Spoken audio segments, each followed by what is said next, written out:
ការឋានសាងសង់ស្ពានឆ្លងទន្លេបាសាក់ចាក់អង្រែក្រោមព្រៃប្រាតសម្រេចបាន 82% ដែលជាលទ្ធផលលឿនជាងផែនការក្រុងទុកខណៈនេះអាជ្ញាធរកំពុងជំរុញការរៀបចំផ្លូវតភ្ជាប់ត្រើយខាងកើតទៅកាន់ផ្លូវជាតិលេខ 1 វឌ្ឍនៈ Premium Light ឈ្នះពាន Prize of the Jury ជាប់លំដាប់លេខ 1 ទូទាំងពិភពលោកពិសាដោយការទទួលខុសត្រូវគម្រោងសាងសង់ស្ពានឆ្លងទន្លេបាសាក់ចាក់អង្រែក្រោមព្រៃប្រានៅរាជធានីភ្នំពេញបាននឹងកំពុងបោះជំហានយ៉ាងលឿនទៅមុខដោយសម្រេចលទ្ធផលការងារចំនួន 82% ហើយក៏ត្រឹមពាក់កណ្ដាលខែសីហាឆ្នាំ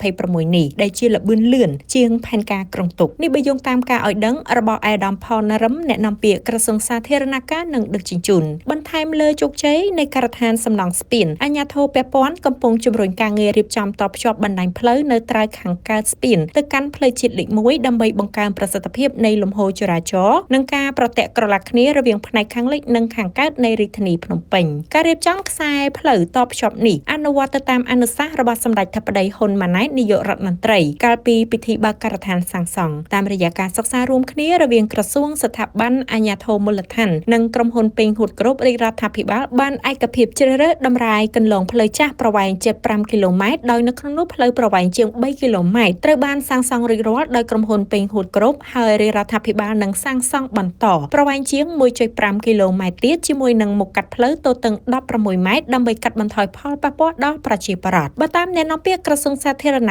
ការផ្លូវតភ្ជាប់ថ្មីនេះមិនត្រឹមតែជួយសម្រួលដល់ការធ្វើដំណើរឲ្យកាន់តែងាយស្រួលឆាប់រហ័សសុវត្ថិភាពនិងរំដោះការកកស្ទះចរាចរណ៍ប៉ុណ្ណោះទេប៉ុន្តែថែមទាំងតភ្ជាប់ទៅកាន់គម្រោងស្ពានឆ្លងទន្លេមេគង្គកោះនរាដែលកំពុងសិក្សាផងដែរគម្រោងនេះក៏រួមបញ្ចូលទាំងការសាងសង់ស្ថានីយបូមទឹកមួយកន្លែងដើម្បីដោះស្រាយនិងបញ្ជាបញ្ហាលិចលង់ដោយទឹកភ្លៀងនៅក្នុងរដូវវស្សាជូនដល់ប្រជាពលរដ្ឋនៅក្នុងតំបន់សូមរំលឹកថាស្ពានឆ្លងកាត់ទន្លេបាសាក់ចាក់អង្រែក្រោមព្រែកប្រាស្ថិតនៅក្នុងភូមិសាស្ត្រខណ្ឌច្បារអំពៅនិងខណ្ឌមានជ័យរាជធានីភ្នំពេញបានបើកការដ្ឋានសាងសង់កាលពីថ្ងៃទី 19 ខែកុម្ភៈឆ្នាំ